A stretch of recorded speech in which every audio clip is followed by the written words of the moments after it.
Assalamualaikum warahmatullahi wabarakatuh. Salam dan bahagia.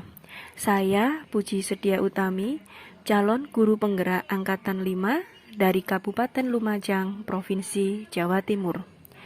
Mengenai kesimpulan dan refleksi pemikiran Ki Hajar Dewantara dalam penerapannya di konteks kelas dan sekolah. Yang pertama, pendidikan.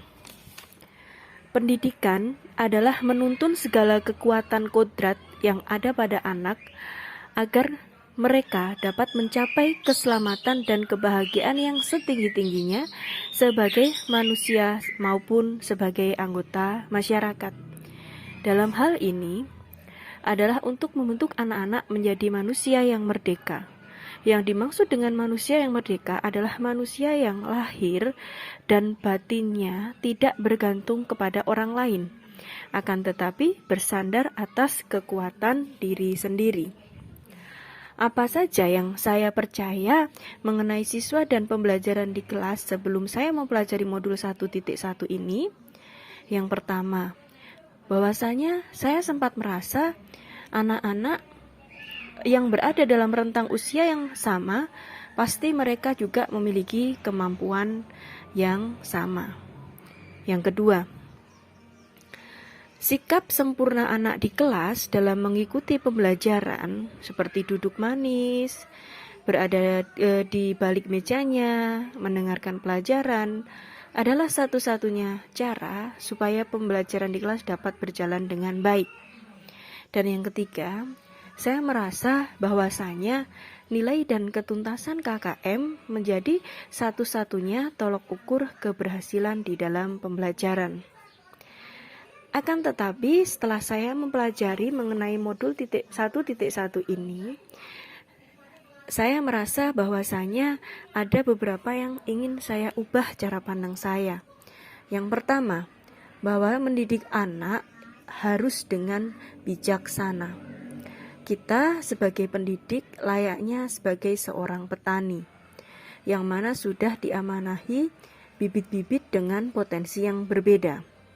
Tugas kita hanyalah menanam bibit tersebut, merawat bibit tersebut sampai dengan bibit itu tumbuh menjadi buah yang unggul sesuai dengan bibit tersebut. Jadi misalkan ketika di tangan kita ada bibit kedelai, maka yang diharapkan adalah dapat tumbuh menjadi kedelai yang memiliki kualitas yang unggul. Bukan kita ingin merubah bibit kedelai menjadi bibit kacang. Nah, bagaimana caranya menghasilkan kualitas yang unggul? Adalah dengan cara merawat bibit kedelai tersebut, menyiram, memberi pupuk, menyingkirkan hama dan tanaman pengganggu misalkan, sehingga bibit yang dihasilkan menjadi bibit yang berkualitas. Itu layaknya sebagai seorang guru ketika kita dihadapkan pada potensi-potensi murid yang berbeda. Kita tidak akan bisa mengubah murid tersebut menjadi potensi yang dimiliki oleh teman yang lain. Yang bisa kita lakukan adalah memaksimalkan potensi yang ada pada siswa kita supaya berkualitas. Yang kedua yang ingin saya rubah adalah pandangan saya mengenai kita harus paham dengan kodrat anak. Ada beberapa kodrat anak yang harus kita pahami. Yang pertama adalah merdeka dan yang kedua adalah bermain. Jadi pada saat anak di kelas tidak bersikap sempurna, duduk diam manis di balik mejanya mendengarkan pelajaran kita, tapi mereka lebih memperhatikan pelajaran dengan cara bermain, maka sebenarnya itulah kodrat anak yang sebenarnya. Seperti itu. Nah, yang nomor 3, apa yang harus saya lakukan? Apa yang dapat saya kerjakan? Nah, dalam pembelajaran di kelas setelah saya mempelajari modul 1.1 ini. Yang pertama, saya harus bisa menghamba pada anak-anak saya. Saya harus bisa mengikuti potensi dan karakter mereka. Jadi, bagaimana potensi mereka itulah yang harus saya maksimalkan. Saya tidak boleh memukul rata bahwa semua murid saya anggap memiliki potensi yang sama. Seperti itu.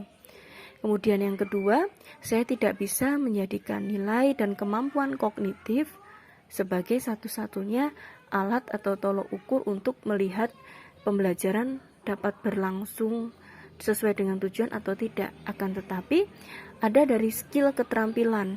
Jadi ada dari penilaian psikomotor yang sebenarnya memiliki porsi yang sama dengan penilaian kognitif.